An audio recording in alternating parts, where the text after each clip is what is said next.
안녕하십니까. 저는 단국대학교 전통의상학과의 박윤미입니다. 오늘 제가 여러분들과 같이 강의할 제목은 금속 공예품에 남은 직물이라는 주제로 고대 직물을 중심으로 한번 살펴보도록 하겠습니다. 먼저 그 발표 순서는 직물의 보존 환경, 그 다음에 금속이란 금속 공예품에 남아있는 직물의 상태, 이러한 순서로 하는데, 실제적으로 그 직물의 보존 환경이나 금속에 대한 이러한 부분들은 왜 고대 직물에 있어서 우리가 금속 공예품에 있는 직물을 꼭 봐야지만 되는지, 그러한 어떠한 이유나 원인 같은 거에 대한 설명이라고 할 수가 있겠습니다. 그 다음에 지금 존재하고 있는 우리나라의 직물, 특히 고대 직물의 종류와 그 다음에 자수와 바느질 기법을 간단하게 살펴보도록 하겠습니다. 현존하는 고대 의복의 실물은 사실은 없습니다. 안타깝게도. 그런데 그 금관이나 귀걸이 등의 금속 소재 장신구는 남아있는데요. 이러한 그 금속 공예품에 간혹 그 직물의 잔편이 남아있는 경우가 있습니다. 근데 직물의 잔편이라 하더라도 어떤 경우에는 정말 사람들의 새끼손톱 정도보다도 더 작은 잔편으로 남아있는 경우도 많이 있습니다. 그런데 또 우리나라의 그 고대 직물에 관해서는 그 문헌 기록이나 회화 자료도 많지 않고, 고구려 고분벽화 같은 경우에는 굉장히 다양한 분야의 학술적인 가치를 지닌 그러한 자료이지만, 그러나 그 고분벽화가 또 갖고 있는 시기의 어떤 한정성 때문에 고대 직물에 관해서는 많은 그 자료를 제공하지 못하고 있습니다.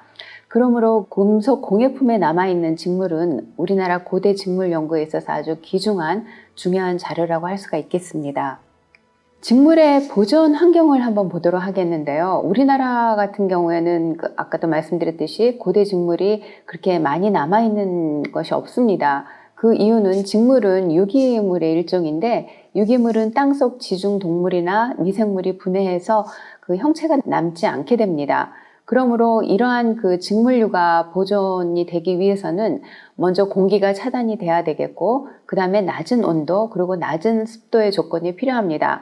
그러나 우리나라 같은 경우에는 정말 여름만 하더라도 고온 다습한, 어떻게 보면은 그 직물류의 유물이 잔존하기에는 아주 지극히 안 좋은 그러한 그 조건을 갖고 있다고 할 수가 있겠죠. 우리나라에서 그래도 대표적인 그러한 그 유적지를 보면은 늪지대가 있는데, 늪지대의 신창동 선사유적지입니다.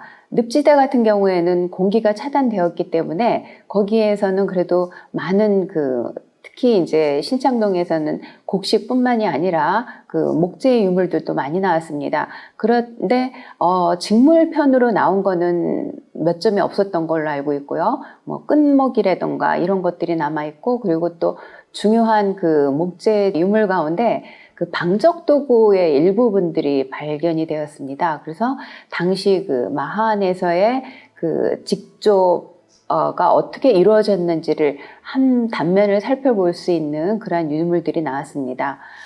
그리고 지금 현재 전 세계적으로 많이 남아있는 지역은 동토 지역으로 연중 0도씨 이하인 그러한 추운 지방이죠. 그래서 그 시베리아라든가 아니면은 북부 유럽 쪽에는 많은 유물들이 그대로 남아있는 경우가 참 많습니다.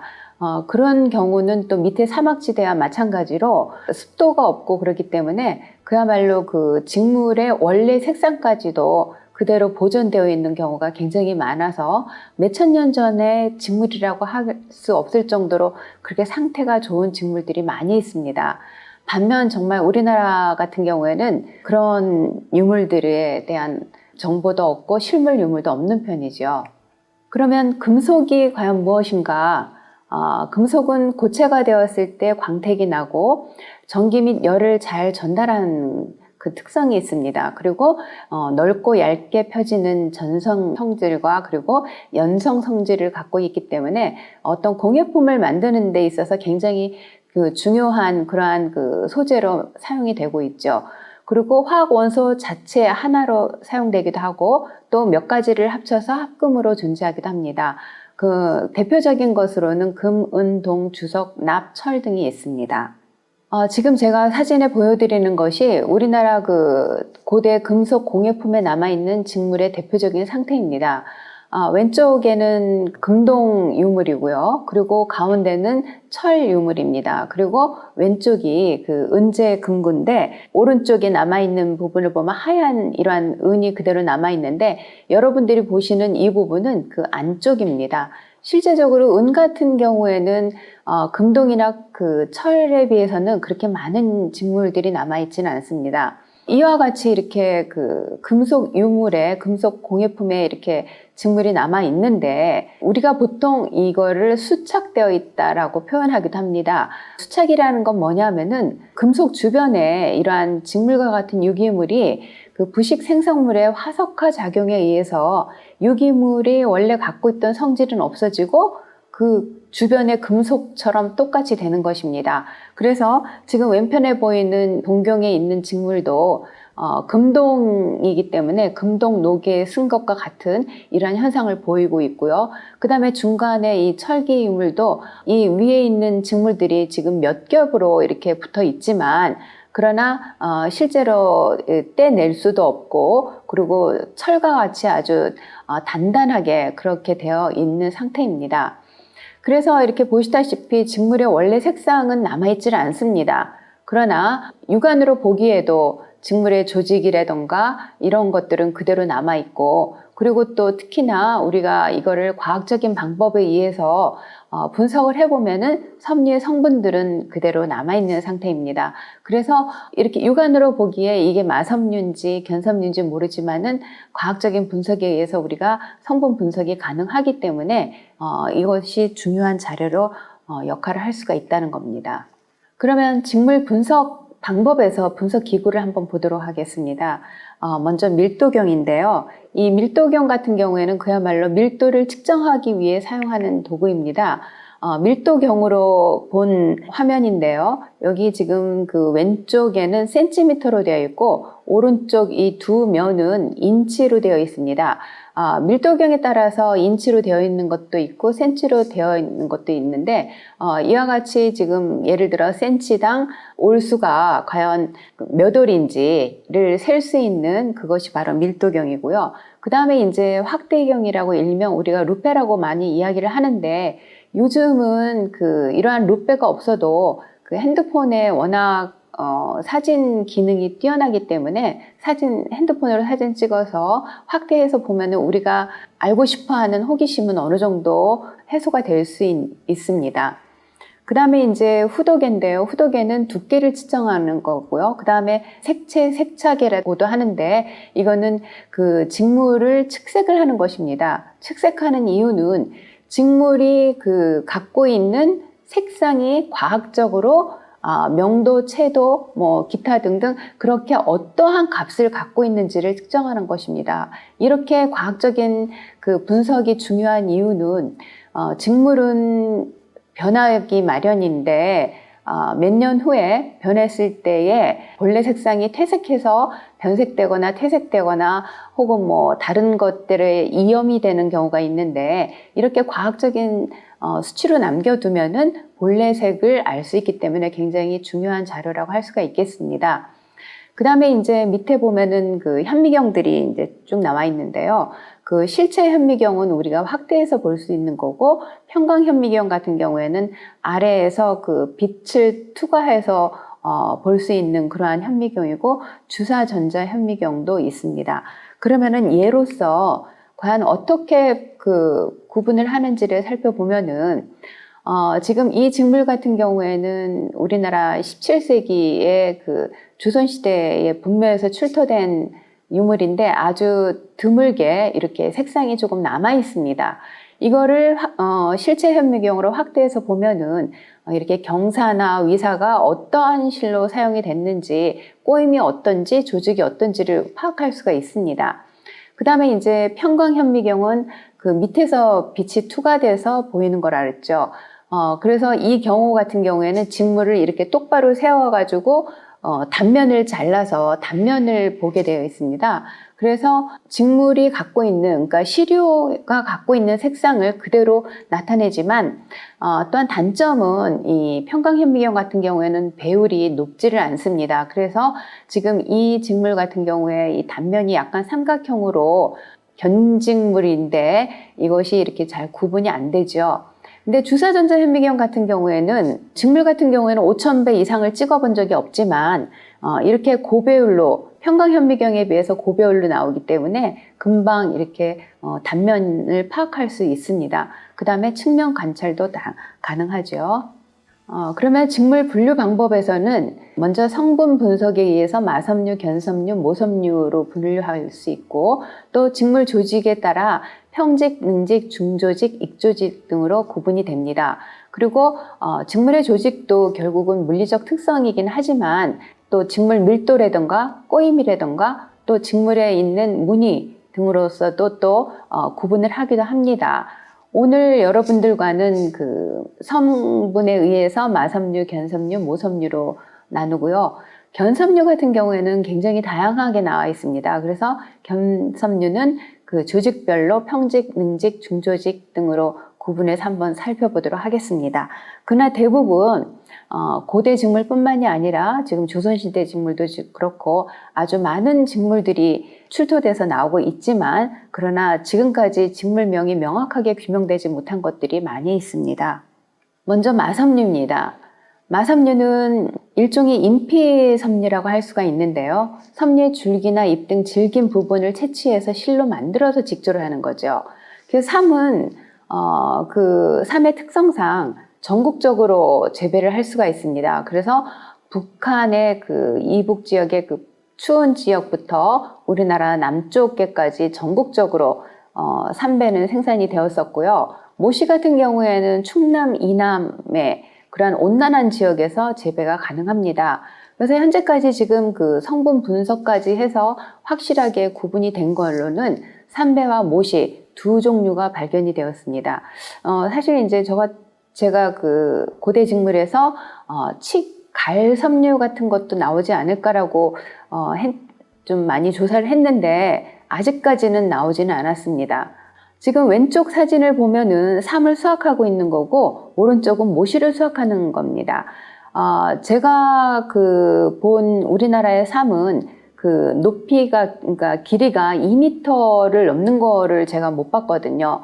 근데 모시 같은 경우에는 삼보다도 더 키가 짧습니다. 그러니까 이렇게 짧은 단섬유를 가지고 옷감을 짜기 위한 긴 실을 만들기 위해서는 우리가 실을 이어야 돼요. 그거에 대해서는 또 잠시 후에 다시 설명을 드리겠고 먼저 삼이나 그 모시를 수확한 다음에 겉껍질을 벗겨야 되는데 그 겉껍질을 벗기기 위해서는 우리가 삼굿이라는 그런 과정을 거쳐야 됩니다.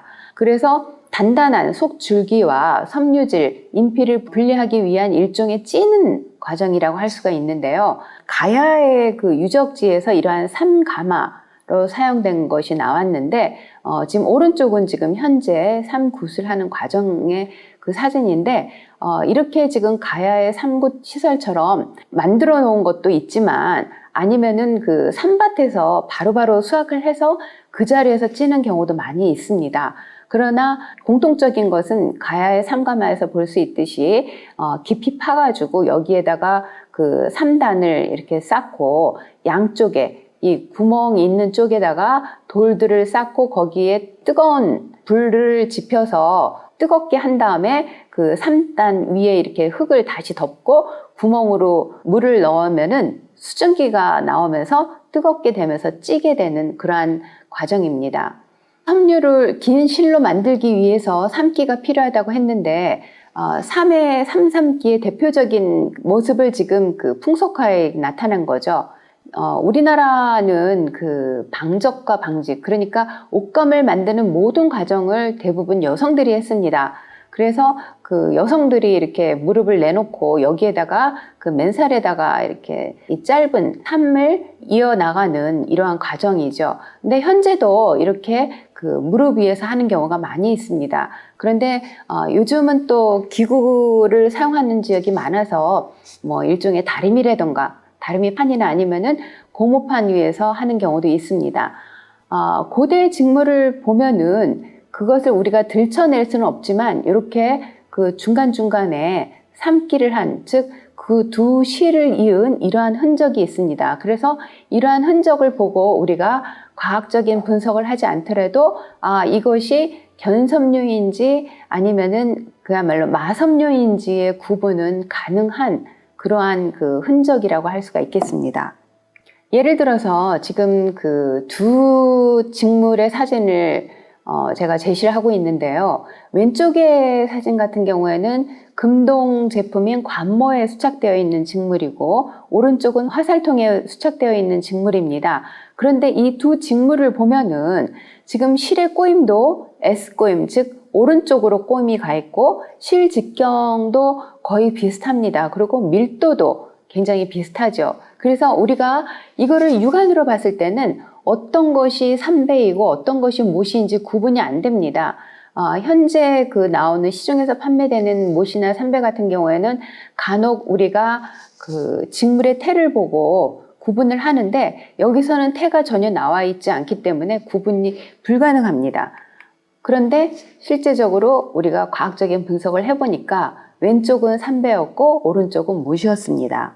그러면 모시와 삼배의 차이는 뭐냐 하면은 그 단면을 보면은요, 삼배 같은 경우에는 이렇게 타원형도 있고 동그란 것도 있고 뭐 길쭉한 것도 있고 육각형, 오각형 등 아주 다각형의 그러한 그 형태를 보여주고 있는 반면에 모시 같은 경우에는 이렇게 길다란 타원형의 가운데에 준공이 길게 나 있습니다. 이러한 그 단면을 보고 우리가 그 성분 분석을 할 수가 있는 거죠. 실제적으로 이렇게 측면에는 중간중간에 마디가 있는 거는 못이나 삼배나 거의 비슷하기 때문에 저 같은 경우에는 측면을 보고 판단하기보다는 오히려 단면을 보고 판단하는 경우가 많습니다. 다음은 견직물입니다. 견직물은 대부분 꼬임이 거의 없는 실을 사용했는데 다양한 조직의 직물들이 발견되어 있고 그리고 아직까지 직물명이 규명되지 못한 그러한 직물도 많이 포함이 되어 있습니다. 실의 직경을 보면은 약 0.1에서 0.35mm 정도까지 되어 있고 직물 밀도는 센티미터당 25올에서 100올 정도까지 아주 폭넓게 분포를 합니다. 자, 먼저 평직의 그 견직물을 보도록 하겠습니다. 직물의 조직에서 평직은 가장 기본이 되는 조직입니다. 그래서 경사와 위사가 한 올씩 교차를 하는 그러한 조직인데 90도로 각을 이루면서 교차되는 그러한 조직입니다. 그런데 아주 기본적인 그러한 조직임에도 불구하고 실의 굵기라던가 색상 또는 밀도 등을 달리해서 여러 가지의 직물을 만들 수가 있습니다. 이 사진은 추동리의 그 관태에 남아있는 견입니다. 그리고 오른쪽은 이 수착 직물을 기본으로 해서 제가 한번 직접 그 재현을 해본 직물입니다. 육안으로 봤을 때도 그렇고 확대를 해서 봤을 때도 지금 거의 비슷한 거를 알 수가 있는데 가능하면은 비슷한 굵기의 실을 구해서 동일한 조직으로 그리고 유사한 밀도로 해보니까 이러한 정도가 나왔습니다. 제가 사실 고대 직물을 연구한 지 좀 거의 20년이 다 돼 가는데 사실 이러한 그 수착 직물들을 보고 굉장히 궁금했습니다. 과연 이렇게 그 딱딱하게 금속화되어 있는 직물들이 과연 직물로 실제 직물로 되었을 때는 어떠한 촉감과 어떠한 두께와 어떠한 투명도를 갖고 있는지 상당히 궁금해서 제가 실제로 조금씩 재현을 해보고 있었는데 지금 이 옆에 있는 이 직물을 비롯해서 앞으로 보여드릴 재현품들은 한성백제박물관에서 개관을 할 때에 당시 제가 10석점을 재현을 했었습니다. 그래서 주로 그것을 위주로 여러분들에게 보여드리도록 하겠습니다. 네, 그 다음에 이제 평견 직물에서 왼쪽을 먼저 보도록 하겠습니다. 이 왼쪽을 보면은 이게 뭔가 이렇게 얼기설기하게 있는데요. 이게 경사와 위사가 교차되는 평직이긴 하지만 이 사이에 굉장히 공간이 많습니다. 우리가 이거를 투공률이라고 하는데 이 투공이 많기 때문에 투공률이 높은 그러한 직물입니다. 그래서 이 직물의 이 특성을 그대로 한번 짜봤더니 이 정도가 되었고 정말 그야말로 잠자리 날개 같은 그러한 아주 부드러운 그리고 투명도가 높은 그러한 직물이 되었습니다. 그런데 의외로 이러한 직물들을 우리가 고분에서 많이 발견할 수가 있거든요. 네, 그 다음 그 오른쪽에 있는 직물 같은 경우에는 지금 경사 두올이 붙어 있고 그 다음에 간격이 있고 그 다음에 또다시 두올이 있는 즉 그 조직도를 보면은 이와 같습니다. 그래서 경사 두올 사이마다 일정한 간격이 있는 이러한 직물들인데 이거를 고대에는 초라고 했습니다. 이 초 역시 중간 부분에 이러한 그 투공이 있는 이러한 직물들인데 역시 짜봤더니 이렇게 약간 비치지만 그러나 옆에 있는 사보다는 훨씬 더 도톰한 이러한 태를 나타내는 직물이 되었습니다. 그리고 이제 뒤에서 또 사라는 직물이 또 나올 텐데요. 이 사 같은 경우에는 이렇게 사각형을 이룬다. 그래서 중국에서는 방공사라고 하기도 했습니다. 네, 그 다음에 지금 이 왼쪽에 있는 직물을 보도록 하겠습니다. 이 직물은 우리가 고기라고 하는 직물인데요. 굉장히 보면은 표면에 이렇게 주글주글한 이러한 것이 나타나고 있습니다. 이 직물 같은 경우에는 지금 경사는 꼬임이 없는 견사를 그대로 사용했는데 지금 위사 같은 경우에는 굉장히 꼬불꼬불하면서 그 선을 찾기가 조금 힘이 들죠. 이거는 그 위사는 Z방향의 실 두올을 쓰고 그 다음에 S방향의 실 두올을 쓰고 Z2, S2 이렇게 꼬임이 굉장히 강한 그야말로 우리가 이제 강연사라고 표현을 하는데요. 이러한 강연사를 두 가지를 사용해서 옷감을 짜는 겁니다. 그러면은 이 강연사를 사용해서 옷감을 짜서 이거를 정련을 하게 되면은 주름이 많은 이 실들이 서로 이렇게 잡아당기는 힘이 있기 때문에 주름이 지게 됩니다. 그래서 후대에는 고기라는 명칭은 쓰지 않고 우리가 추사라고 하는데 이 추가 주름 추자거든요. 그래서 이것도 역시 한번 그 무령왕릉에서 나온 건데 비슷한 실을 구해서 한번 짜 보기는 했습니다만 그 무령왕릉에서 나온 것보다는 그 실이 조금 가늘어서 그런지 그렇게 많이 쭈글거리지는 않습니다만 그래도 상당히 이렇게 촉감이 카슬카슬한 그러한 느낌입니다. 현재도 우리가 이렇게 그 주름진 직물들을 많이 사용하고 있죠. 특히 이제 여름인데 여름에는 그 인견, 그 뭐 풍기 인견이니 하는 인견들은 주로 이렇게 강연사를 사용을 해서 가칠가칠하기 때문에 그 피부에 닿지 않아서 그 하절기 옷감으로 많이 사용하기도 합니다. 그 다음에 그 화남리라는 곳에서 그 발견된 직물인데요. 이 직물 같은 경우에는 지금 그 0.2mm 정도의 그 가는 위사가 10돌이 있고 그 다음에 0.55mm 정도 그러니까 가는 위사의 거의 한 2배 좀 넘는 그러한 굵은 위사를 4줄을 넣어서 짰습니다. 조직도를 보면 이와 같은데 이렇게 될 경우에는 아무래도 가는 위사가 있는 것보다는 굵은 위사가 있는 쪽으로 가로 방향으로 이렇게 선이 나타나겠죠. 그래서 이렇게 선을 나타낸 이러한 직물들이 있었는데 이것 역시 안타깝게도 원래의 색은 저희가 알 수가 없습니다. 그런데 이게 화남리뿐만이 아니라 신라의 다른 고분에서도 나왔기 때문에 이렇게 그 가로 줄무늬가 있는 직물들이 사용이 되었다는 것을 알 수가 있습니다. 그 다음에는 그 지산동에서 나온 관모에서 나온 직물인데요. 이 직물 역시 또 조금 약간 특이합니다. 경사를 보면은 경사 한 올, 그 다음에 두 올, 한 올, 두 올 이렇게 구분을 했습니다. 그리고 위사 같은 경우에는 한 올을 넣고 그 다음번에는 두 올을 넣고 그 다음에 위사 한 올, 그 다음에 두 올 이런 식으로 넣었습니다. 즉 그 사진에서 보면은 여기가 위사가 한 올이 보이고 그 다음에 위사 두 올이 보입니다. 그 다음에 한 올, 두 올 이러한 상태죠. 그래서 이 부분이 약간 공간이 떠서 보이는 그러한 직물인데 의외로 꼬임이 있는 그러한 실을 사용했고 실의 굵기도 굵어서 아주 독특한 그러한 질감을 보여주는 직물입니다. 그런데 지산동 하면은 대가야의 고분인데 역시 또 그 노동이라는 실내 고분에서도 아주 유사한 이러한 직물이 또 나왔습니다. 그래서 제가 생각할 때는 그 고대에 어떠한 뭐 신라, 가야, 백제 이런 국가에 대한 그 구분이 거의 없이 일반적으로 비슷한 직물이 통용되지 않았나 하는 생각이 듭니다. 그 다음에 또 평견 직물에서 일종의 우리가 경무직이라고 이렇게 표현을 하는 직물이 있습니다. 이것도 평직이긴 한데 예를 들면은 지금 경사가 97에서 113올 정도로 굉장히 빽빽한데 위사 같은 경우에는 15올밖에 되지 않습니다.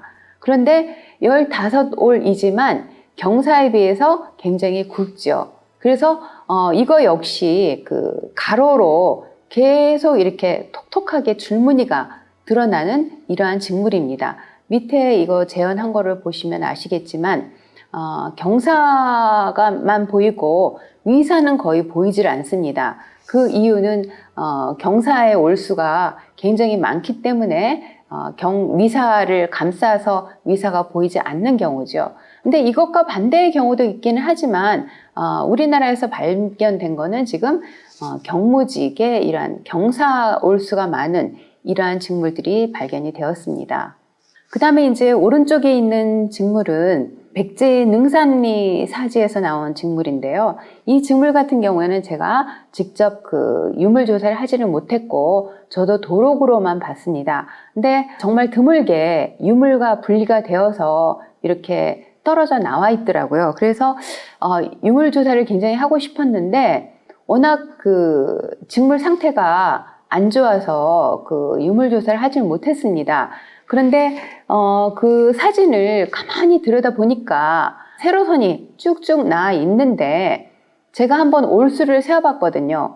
올수를 세어봤더니 이쪽은 약간 경사가 더 많고 작고 이 부분 같은 경우에는 경사가 세로선이 없는 올수가 더 많고 그래서 요거를 이렇게 붙였다 생각을 하고 한번 그대로 한번 짜봤습니다. 색상도 분명히 이거는 그 원래의 색상은 아닐 것입니다. 아니지만 그래도 한번 어떠한 직물이 되는지 궁금해서 한번 짜봤더니 이러한 줄무늬가 나왔습니다. 즉 세로 줄무늬가 간격이 일정했다라면은 조금 더 재미가 없었을 텐데 이렇게 그 간격의 차이를 둬서 굉장히 조금 조형미가 있는 이러한 직물이 완성이 되었습니다. 그래서 당시에 고대의 그 직물이 생각보다 다양한 그러한 직물들을 사용했구나라고 짐작할 수 있는 그러한 직물이었습니다. 네, 다음은 그 역시 백제 직물인데요. 이 직물 같은 경우에는 조금 전의 직물에 비해서 그 경사 사이에 이렇게 위사가 보이는 이러한 직물입니다. 즉 실의 직경을 보면은 경사보다는 위사가 한 2배 정도 굵어요. 그런데 밀도가 경사는 34올이고 센티미터당 위사는 한 25올 정도로 거의 비슷해요. 그러다 보니까 위사가 이렇게 드러나게 되는 거죠. 그래서 이것도 한번 제가 짜봤는데 저 같은 경우에는 그 색을 한번 달리 해봤습니다. 2가지 색으로. 그랬더니 경사 사이로 굵은 위사가 지나가면서 이렇게 위사의 색이 보이는 현상이 일어났습니다. 즉 위사를 연두색 계통, 녹색 계통과 황색 계통 2가지를 사용했더니 이렇게 줄무늬가 그 색에 따른 줄무늬가 나타나는 약간 어떻게 멀리서 보면은 이색으로 보이는 이러한 직물이 되었습니다. 근데 실제로 우리가 이렇게 철로 되어 있는 철기가 같은 상태로 남아있기 때문에 원래의 색상은 알 수가 없지만 저처럼 이렇게 2가지 색 혹은 여러 가지 색의 위사를 사용할 수도 있고 한 가지 색의 위사로 사용해서 짤 수도 있는 이러한 직물이 되었습니다. 네, 그 다음에 능직과 평직이 같이 짜인 기라는 직물과 능직으로 짜진 능이라는 직물입니다. 능직은 그 경사와 위사가 두 월 이상 건너뛰면서 교차하기 때문에 교차점이 사선으로 나타나는 직물입니다. 그래서 우리가 사문직이라고도 하는데 건너뛰는 그 띄임수에 따라서 세매 혹은 네매, 즉 3매, 4매 이렇게 분류가 하고, 또 무늬가 없는 직물은 소문능 또는 무문능이라고도 합니다. 그리고 기라고 지금 이야기가 나왔는데, 기는 뭐냐 하면은 아까 곡처럼 기는 고대에만 사용되었던 명칭입니다. 그런데 주로 그 평직의 바탕에 무늬를 능직으로 표현한 그러한 기하 무늬의 능직물을 우리가 고대에는 기라고 했습니다. 그리고 중국 같은 경우에도 당대 이후에는 능으로 이렇게 명칭이 바뀌는데요. 우리나라에도 그 기를 굉장히 많이 짰기 때문에 신라 같은 경우에 기전이라는 기를 전문적으로 직조하는 그러한 관청이 있었습니다. 그런데 기록에 의하면 이 기전이 759년에 별금방이라고 이름이 변경이 됩니다. 명칭이. 그리고 우리나라의 대표적인 가장 많은 직물명이 나와 있는 삼국사기의 기록에 의하면은 그 835년 이후에는 능으로만 기록이 되고 기라는 명칭은 더 이상 나오질 않습니다. 그렇기 때문에 기는 곡과 마찬가지로 고대에만 사용되던 그러한 그 직물 명칭이라는 것을 우리가 유추할 수가 있습니다. 그럼 과연 기가 뭐냐? 지금 현재까지 조사된 것을 보면은 대충 이러한 상태입니다. 지금 이렇게 약간 모서리 부분이 남아있는 상태가 있고요. 그리고 계림로에서 나온 같은 경우에는 이렇게 그 마름모가 나오고 있고, 그리고 황남대총은 이미 1970년대 조사를 했는데 이렇게 마름모가 계속 중첩되어 있는 이러한 형태의 무늬를 가진 직물입니다. 그리고 신덕고분에서는 딱 가운데 사각형 하나, 그리고 바깥쪽에 사각형 마름모가 하나인 이러한 단순한 그러한 회문을 나타내는 직물이고, 바로 얼마 전에 제가 조사한 그 마갑총이라는 곳에서 나온 마갑에 또 기가 있었는데, 그것을 보면은 지금 이렇게 마름모가 두 줄씩 계속 중첩되는, 그래서 어떻게 보면은 이 황남대총 남분과 같은 이러한 그 무늬를 보여주는 직물이 나왔습니다. 그런데 단위 무늬 크기를 보면은 약 1.5, 1.5 정도로 상당히 작다는 것을 알 수가 있죠. 그래서 이와 같이 지금 그 평직의 바탕에 이렇게 사선으로 그 무늬를 나타내는 이러한 직물들을 우리가 기라고 표현을 했습니다. 기직물을 한번 짜봤는데요. 역시 이렇게 이제 그 마름모의 무늬를 나타내는 직물이고 확대한 것입니다. 이거는 제가 그 신덕고분 거를 한번 해봤는데, 신라 시대의 기마 토기죠. 토기를 보면은 그 몇 점이 있는데, 특히 이제 이 유물 같은 경우에는 이렇게 그 머리 부분은 없지만 바지 부분에 이렇게 마름모를 나타내는 이러한 그 바지를 착용하고 있는 것을 볼 수가 있습니다. 우리가 뭐 이 토기를 보고 반드시 그 당시에 바지에 그 이러한 마름모의 기를 착용했다고 단정할 수는 없지만, 그러나 그 능고라는 그러한 그 직물, 뭔가 능직물로 만든 바지라는 명칭도 나오고 있고, 당시에 기전이 있을 정도로 많은 기가 그 재직이 되었기 때문에 바지로도 충분히 착용을 했을 거라고 생각을 했습니다. 네, 그 다음에 이제 또 다른 기인데요. 여기서 보면은 지금 그 화살촉 끝부분에 아주 조그맣게 남아있는 직물입니다. 이 직물을 보면은 이렇게 V자, 우리가 이제 그 산형이라고도 하는데 V자가 딱 이 정도만 보이는 거예요. 그래서 이 V자가 계속 연결돼서 그 진행될 수는 없을 테고, 아마도 유물에는 요 정도밖에 남아있지는 않지만 아마도 이러한 산형의 무늬가 반복되는 것이 아닐까라고 짐작을 했습니다. 그래서 이것을 토대로 재현을 해본 것이 바로 밑에 이 직물입니다. 그런데 제가 이렇게 재현을 하고 나서 얼마 지나지 않아서 익산 미륵사지에서 이런 직물편이 발견이 되었는데, 이 직물편 같은 경우에는 산형이 한 줄이 아니라 두 줄로 이렇게 연결이 되어서 쭉 나열이 되어 있는 이러한 무늬의 직물인 것을 알 수가 있었습니다. 그러니까 가로 방향으로 이렇게 산형 무늬가 있는 그러한 직물도 사용되었다라는 걸 알 수가 있죠. 네, 그 다음에 이제 능직물이라고 했는데, 능직물 가운데서 이렇게 무늬가 없는 직물들입니다. 이렇게 사선으로 쭉쭉 무늬가 나타나는 이런 것을 우리가 이제 능에서도 무늬가 없다 해서 무문능 혹은 소능이라고도 이야기를 합니다. 네, 다음은 금직물입니다. 보통 이제 금이라고 이야기를 하는데 저는 금직물이라고 표현을 하겠습니다. 왜냐하면은 그 쇠금하고 비슷한 용어이기 때문에 혼동이 돼서 그냥 금직물이라고 표현을 합니다. 그 금직물은 뭐냐 하면은 경사나 위사에 두 겹 이상의 실을 넣어서 무늬를 나타내는, 즉 중조직의 직물입니다. 그런데 이 금이 재직을 하는데 많은 공을 들여야 하기 때문에 그 가치가 금과 같다라는 표현이 있습니다.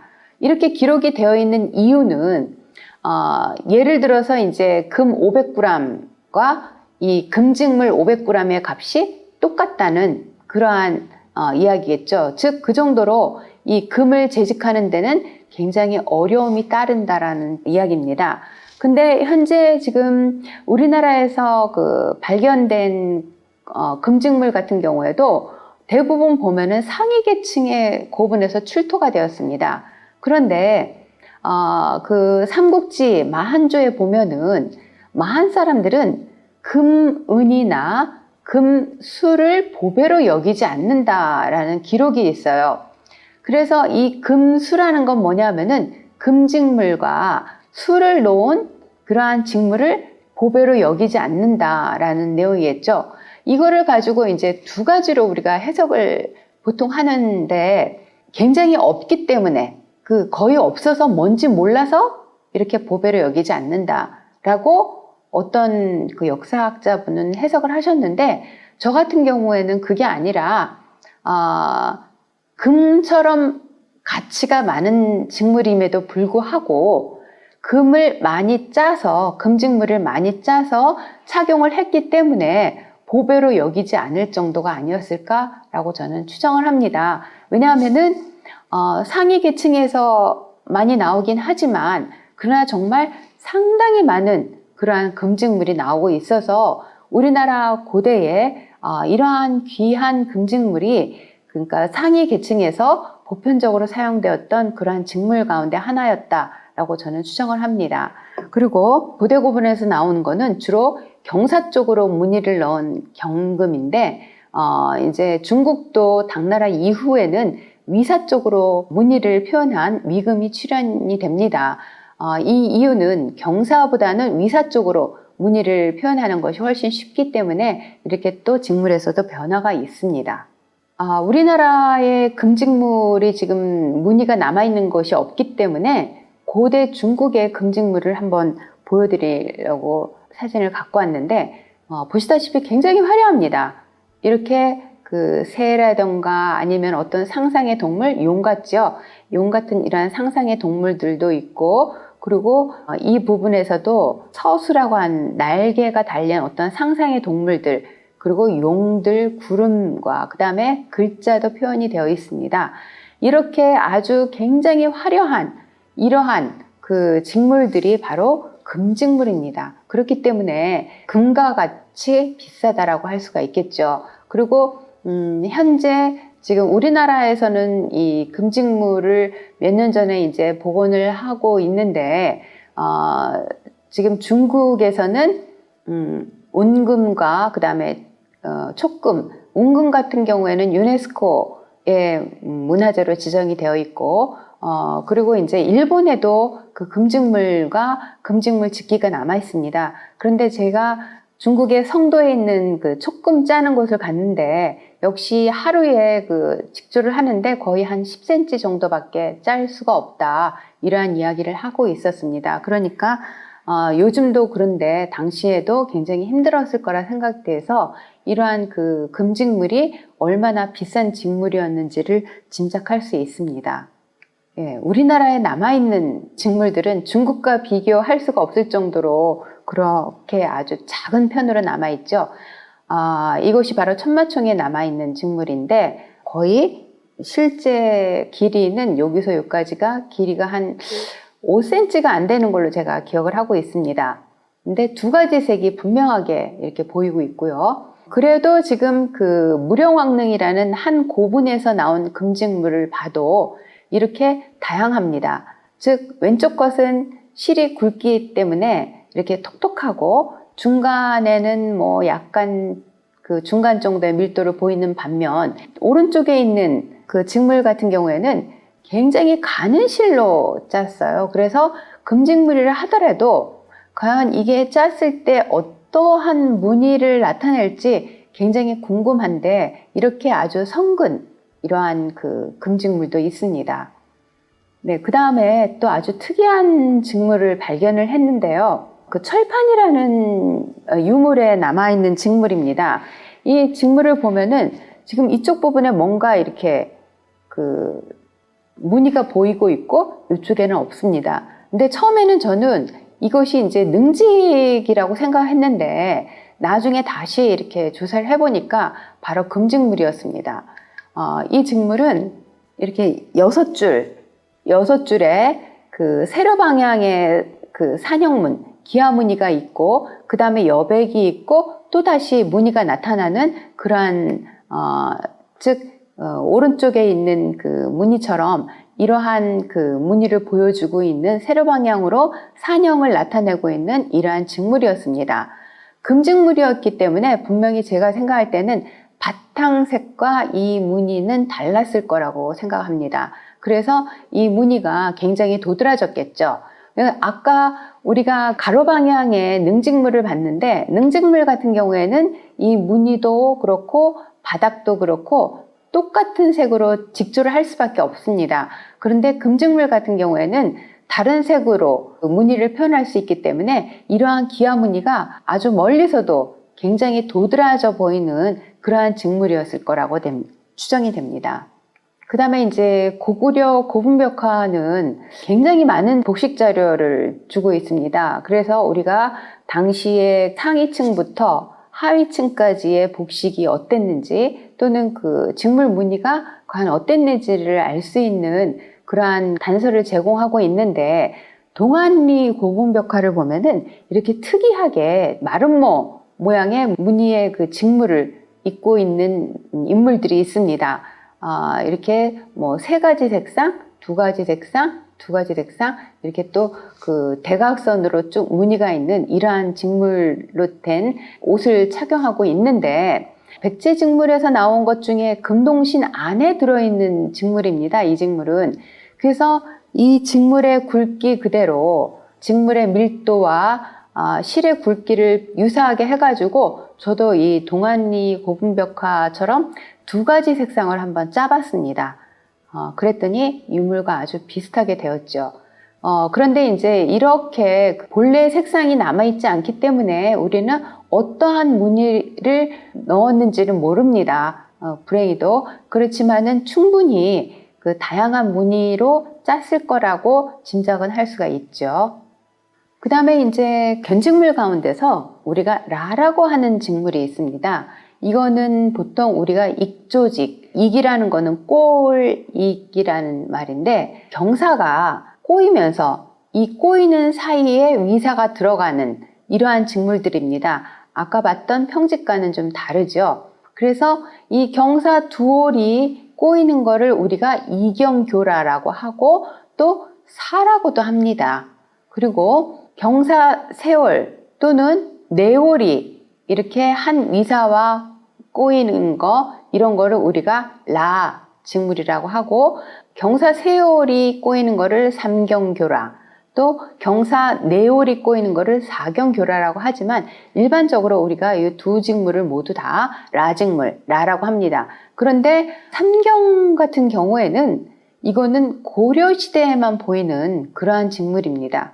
그래서 이 삼경 직물이 조금 어렵기 때문에 이 고려시대에만 잠깐 나타나고 그 다음에 소멸된 그러한 직물로 여겨지고, 그리고 이 라직물 자체도 이 새 그물과 같이 현근 직물이긴 한데 역시 이렇게 그 경사를 꼬면서 직조를 해야 되는 좀 고난이도의 그러한 직물이기 때문에 이 라직물 같은 경우에도 조선시대 후반기부터는 없어진 그러한 그 전승이 단절된 그러한 직물입니다. 그래서 현재 지금 우리나라에서도 그 이 라직물을 좀 그 복원을 해보려고 노력들을 하고 있고, 일본과 중국에서는 이미 복원을 해서 일본 같은 경우에는 라직물을 짜는 전문 그 일종의 우리나라로 말하면 무형문화재가 있습니다. 그 정도로 이 라직물이 고대에 굉장히 많이 사용이 되었던 그러한 직물 가운데 하나입니다. 이 유물은 그 5세기의 경주 지역의 한 고분에서 출토가 된 행엽인데, 그러니까 마구죠. 마를 장식하는 그 금동 장신구입니다. 그런데 이 행엽의 형태가 일본인이나 다른 나라가 아닌 바로 우리나라 그 신라의 형태를 보여주고 있다고 합니다. 그런데 아주 중요한 거는 바로 여기에 아주 조그만하게 직물이 이렇게 남아있는데, 이것처럼 이렇게 경사 두올이 엮어지는 사이에 위사가 들어가는, 즉 조직도에서는 이와 같은 이경교라의 바로 사직물이라는 겁니다. 이렇게 그 무늬가 없는 사직물이 나오기가, 이 5세기의 유물로 나오기가 굉장히 드문데, 이 행엽의 정확한 그 시기를 알 수가 없지만 대략 5세기 혹은 6세기로 추정을 하고 있는데, 이 시기에 이렇게 사가 나온 예가 아주 드뭅니다. 그래서 이 유물은 굉장히 중요한 유물이라고 할 수가 있겠습니다. 실의 직경을 보면은 그 0.12 정도의 아주 가는 실을 사용하고 있고요. 직물의 밀도는 위사 같은 경우에는 약 19월 정도로 그렇게 치밀한 직물은 아닙니다. 그런데 워낙 이러한 꼬임 직물이 워낙 치밀한 직물이 아니기 때문에 이 정도는 보통의 그 밀도의 직물이라고 할 수가 있겠습니다. 네, 그 다음에 삼경의 직물은 고려시대에만 나왔다고 그랬는데, 이렇게 경사 내올이 엮여지는 그 사경교라 같은 경우에는 고대 고분에서 아주 많이 출토가 되었습니다. 이렇게 그 마른 몸 문양을 나타내는 이러한 형식으로 엮여지는데, 이렇게 무늬가 없는 것을 우리가 모문라라고 하고, 그 다음에 오른편에 있는 것처럼 몰리는 부분들이 있죠. 이런 부분들이 무늬를 나타내는 건데, 워낙 직물 편이 작아서 무늬를 정확하게 알 수는 없습니다. 그래도 이것이 그러니까 무늬가 있는 문라의 일부분이다라고는 알 수가 있습니다.